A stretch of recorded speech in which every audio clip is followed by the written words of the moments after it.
Այսօր կեսօրից հետո ողջ համացանցը քննարկում է բարերար Սամվել Կարապետյանի տան խուզարկությունը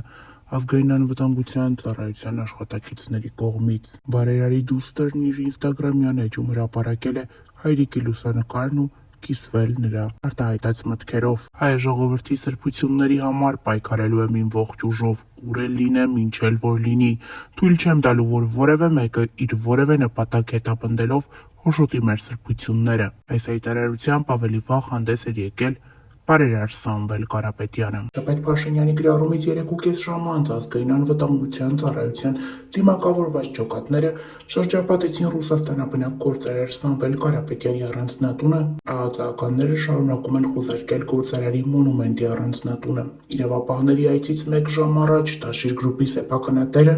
մայրաթոռի մոտից պաշտպանել էր հայ առաքելական եկեղեցին Նիկոլ Փաշինյանի արշավից։ Փոքրիկ խմբակ, մոռանալով հայոց պատմությունը, հայ եկեղեցու հազարավոր տարիների պատմությունը, հարձակվել է հայ եկեղեցու վրա, հայ ժողովրդի վրա։ Քանի որ ես միշտ եղել եմ հայոց եկեղեցու կողքին ու հայ ժողովրդի կողքին, ունենալու եմ անմիջական մասնակցություն։ Եթե չհաջողվի քաղաքական գործիչներին, ուրեմն մենք էլ մեր ձևով ենք մասնակցելու այդ ամեն ինչին, լրագրողի հետ զրույցում հայտարարել էր Կարապետյանը։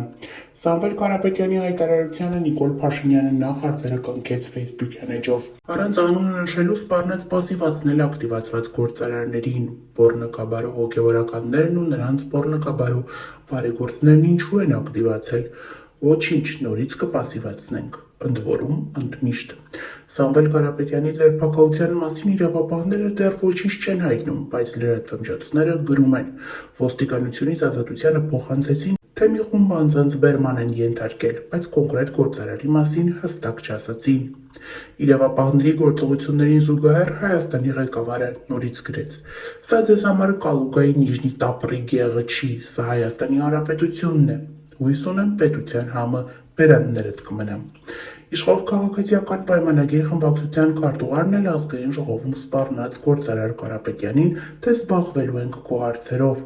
Սամվել Կարապետյան, գնա զբաղվի հեծովդ, հեծի որակը ապահովի, որ մարդկանց լույսերը չանջատեն։ Կրկեսի շինարարությունն ավարտին հասցրու, այն պարտավորությունները, որ ստանձնել ես, քեզ ինչ-որ տարածքներ են տվել, որ այդտեղ աշխատանքներ իրականացնես։ Չես իրականացրել, իրականացրու, թե չէ մենք, որպես Հայաստանի Հանրապետություն, իշխանություն, ինստիտուցիոնալ ձևով զբաղվելու ենք քո հարցերով, հայտարարել է Արթուր Հովհաննիսյանը։ Նախազգուշացնում եմ, ի պատասխան տվյալ անձնավորության անիմաստ հայտարարություններին, հավելեց քաղաքացիական պայմանագիր խմբակցության քարտուղարը։ Ավելի ուշ Տաշիր ընկերությունների խմբի մամուլի ծառայությունը տարածեց Սամվել Կարապետյանի հետևյալ պաշտոնական հայտարարությունը. «Հայ ժողովրդի սրբությունների համար պայքարելու եմ իմ ողջ ուժով, ուր էլ լինեմ, ինչ էլ որ լինի, թույլ չեմ տալու, որ որևէ մեկը իր որևէ նպատակը հետապնդելով հոշոտի մեր սրբությունները»։ Ռուսական ՌՏ-ին էլ գործարարն ասել է. «Ուզում էին մասկի շոու անել ու ինձ ձերբակալել, իսկ մարդիկ, հասարակ մարդիկ, որոնք հավաքվել էին բակում, հակահարված տվեցին»։ Մայրաթոռը արձագանքելով այս իրադարձություններին հայտարարեց. «Քիչ առաջ հայտնի դարձավ, որ հայոց եկեղեցուն աջակցություն հայտնելուց անմիջապես հետո իրավապահ մարմինների կողմից փորձ է կատարվել ձերբակալելու ազգային բարերար Սամվել Կարապետյանին և այս պահին խուզարկվում է նրա տունը։ Խստորեն դատապարտում ենք ակնհայտ քաղաքական շարժառիթներով պայմանավորված հետապնդումը, հորդորում ենք Հայաստանի Հանրապետության իշխանություններին անհապաղ դադարեցնել ապօրինի գործողությունները»։ Հայտարարությամբ հանդես եկավ նաև վարչապետի խոսնակը։ Ինքնակոչ սրբադասվածը, որի պատկերը Մայրաթոռի գանձարանում է, Հյուսիսից ստացած դասական մեթոդիկայով որոշել է հայաստանյան ներքին օրակարգերին խառնվել, թե բա մենք մեր ձևերով ենք միջամտելու։ Չեմ հասկանում, հովարային անջատում է, թե թույլ միացում վերջինիս մոտ։ Ամեն դեպքում հողանցում արեք, ոտքերը գետնից կտրվել են։ Հայաստանը ծայրագավառ դարձնելու սրանց փորձերն ապարդյուն են։ Հայաստանի պետականության դեմ մարտնչող Տաշիր Սամոների, Արա Աբրահամյանների և Պիպո Եղապատակ արբանյակներն ակտիվացել են։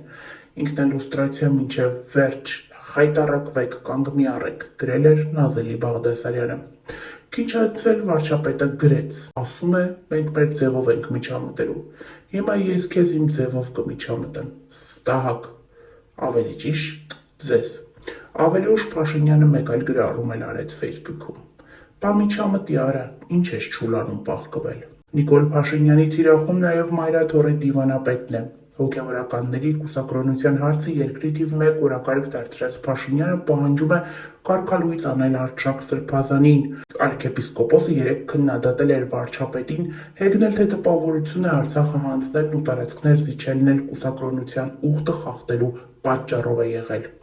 Կտրիչ Ներսիսյան, այդ պոռնկաբարո Արշակ Սրբազանի դասա վեր ընկնի տեղը, բառից բուն իմաստով վեր ընկնի տեղը և բառից բուն իմաստով պոռնկաբարո, գրեց վարչապետը։ Հայաստանի ղեկավարն այս գրառմամբ չհանդարտվեց, մեկ ժամ չանցած նորից հիշեց Արշակ Սրբազանին։ Նախկինում հնչած քննադատությունները հաշվի առնելով, պոռնկացած բարձրաստիճան հոգևորականների մասին խոսելիս օգտագործելու եմ բացառապես կանոնագիր Քայոցի բառապաշարը։ Կանոնագիր Քայոցը հայ առաքելական եկեղեցու դարերով ձևավորված վարքականոնների ժողովածուն է։ Դրանում է գրված, որ պոռնկացած arczepiskopos-ը տվյալ դեպքում Արշակ Սրբազանը պետք է կարգալույծ արվի։ Նկատի ունեմ հենց այդ բառերով է գրված մեր եկեղեցու կանոնների ժողովածուի մեջ։ Կանոնագիր Քայոցի բնորոշմամբ է Արշակ Սրբազանը պոռնկաբարո։ Սպասենք Կտրիչ Ներսիսյանի արձագանքին, որ իրեն նույնպես բնորոշենք միայն ու միայն կանոնագիր Քայոցի սահմանումներով, էլ ոչ մի դոմփել։ Հայաստանի ղեկավարը շարունակում է պահանջել, որ ամենայն հայոց կաթողիկոսը հեռանա վեհարանից։ Փաշինյանը պնդում է, որ վեհապարը խախտել է կուսակրոնության ուխտն ու զավակ ունի, նրան որպես հայրապետ չի ճանաչում և դիմում է աշխարհի կանոնով Կտրիչ Ներսիսյան։ Գարեգին II իշխանության հարձակումներին զուսպ էր արձագանքել։ Եկեղեցուն և եկեղեցականությանը վերաբերող հարցերը եկեղեցու կարգած և կանոնած համաձայն քննարկվում են համապատասխան մարմինների կողմից։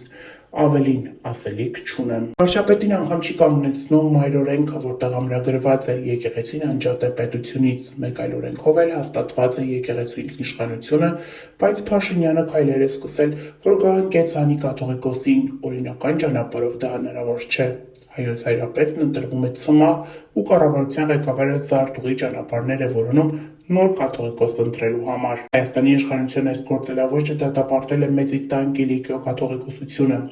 Կաթողիկոսությունից զորակցում են Գարեգին II-ին, վեհապարի ու հոգևորականների դեմ Փաշինյանի պայքարը անվանում հարձակողապաշտ վերաբերմունք։ Իշխանության հրաժարականը պահանջած կաթողիկոսին գահընկեց անելու ու նորին ընտրելու Փաշինյանի գործնական քայլերից հետո լուրեր տարածվեցին, թե նրա թեկնածուն Պոլսոհայոց պատրիարք Սահակ Մաշալյանն է, քանի դեռ կաթողիկոսը աթոռին է, չպետք է նույնիսկ մտածել նոր կաթողիկոսի մասին։ Պոլսո պատրիարքն այսպես է արձագանքել իր հնարավոր թեկնածությանը։ Կաթողիկոսի դեմ Փաշինյանի հարձակումը ըստ arczepiskopos Մաշալյանի քաղաքական բնույթի է։ Հայոց կաթողիկոսը Գարեգին II-ն է։ Հոգևորականներն ու հավատացյալները պարտավոր են հնազանդվել, պաշտպանել ու աղոթել հայոց հայրապետի համար, հայտարարել է Սահակ arczepiskopos Մաշալյանը։ Նշենք նաև, որ այս ուշ ժամին դեռ շարունակվում են Սամվել Կարապետյանի առանձնատան խուզարկությունը, թե որտեղ է Սամվել Կարապետյանը հայտնի չէ և թե ինչ են փնտրում նրա տանը ևս անհայտ է։